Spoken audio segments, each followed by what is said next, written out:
That is just one of them. So this is News Center. Thank you for joining us. Let's look at all the developing stories for you. This morning we are starting from the protest by NASA opposition coalition, that is the National Super Alliance, is this morning leading its members to a demonstration outside the offices of the Independent Electoral and Boundaries Commission as it seeks to push through changes at the commission ahead of the repeat election.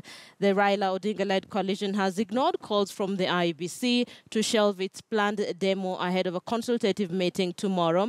NASA wants to push for the removal of Commission Chief Executive Officer Ezra Chiloba and 10 officials whom the coalition claims bungled the August 8th presidential poll. President Uhuru Kenyatta on Monday warned NASA that the supporters will face the full force of the law if the demos are not peaceful.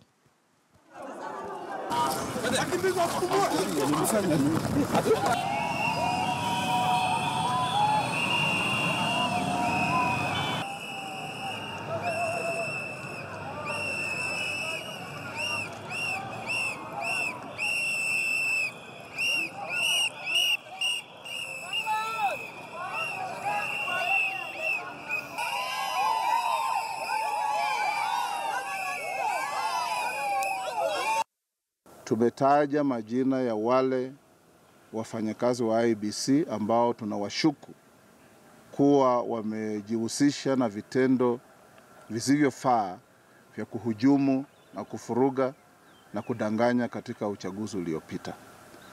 Tumesema hao maofisa watoke ofisini, wengine wachukue nafasi zao ili tuweze kuandaa uchaguzi ambao utakubalika na Wakenya wote. IEBC haijafanya hivyo. Kwa hivyo maandamano yetu kisheria na kikatiba ni kueleza Wakenya, IEBC yenyewe na dunia mzima ya kwamba hivi ndivyo tunapenda mambo iende, na isipoenda hivyo itakuwa ni vigumu kurudi uwanjani kucheza mpira na referee amevaa uniform ya timu ambayo tunabishana nayo. We are not storming the offices of IEBC.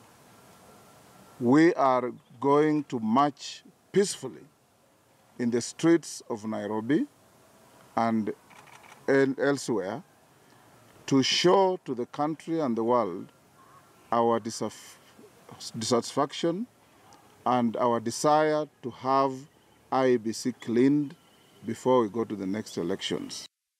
Hii mambo ya kutisha kila mtu, itakuwa lazima iwe namna hii, lazima iwe namna hii.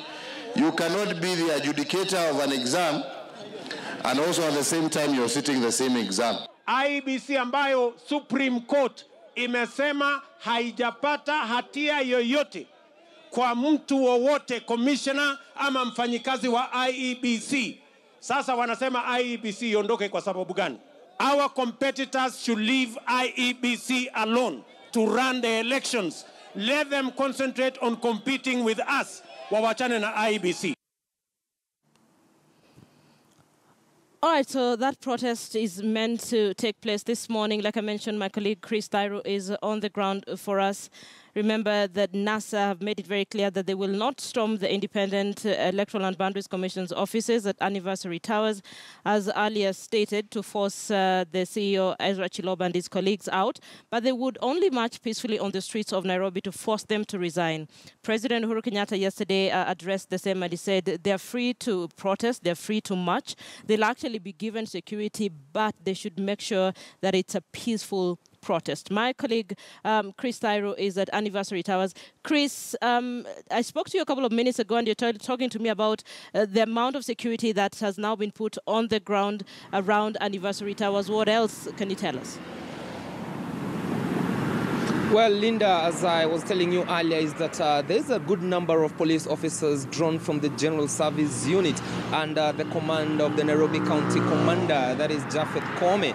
And they were here as early as 6 a.m. just to ensure that those who work at the Anniversary Towers, remember that it's a building that hosts different offices. Apart from the Independent Electoral and Boundaries Commission offices, there are other offices, those are private, and of course government offices. And so they are here to ensure that anyone who is expected to report to work comes with ease. But as yesterday, the NASA brigade had already put it that they will not be entering into the offices of the IEBC or trying to forcefully eject the CEO, that is Ezra Chiloba, and the other 11 officials that they think or accuse them of bungling the presidential elections.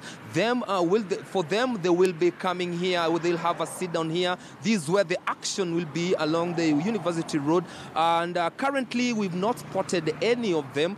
We understand that a good number of them will be coming from the eastland side using Muranga Road, while the others from Kawangware, Kibra, and Ngong Road, and they're expected to converge to Uhuru Park before they come or before they walk to Anniversary Towers. And the expectations that this is where they will be addressed by their supporters or by their leaders, led by the NASA presidential candidate Raila Odinga. And on my left, my cameraman can just pan. Activities are ongoing as usual. Traffic is flowing as usual.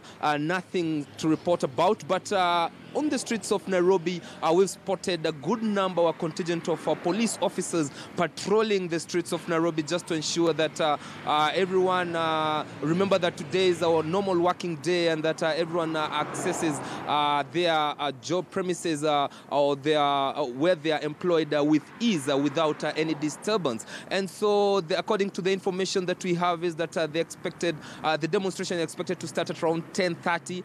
By yesterday, that was the word, but for now, we'll still be keeping an eye just to tell our viewers on what's happening along these streets, and of course the whole of Nairobi City County, that is the CBD. We expect that action will be there as the supporters of NASA stage demonstration.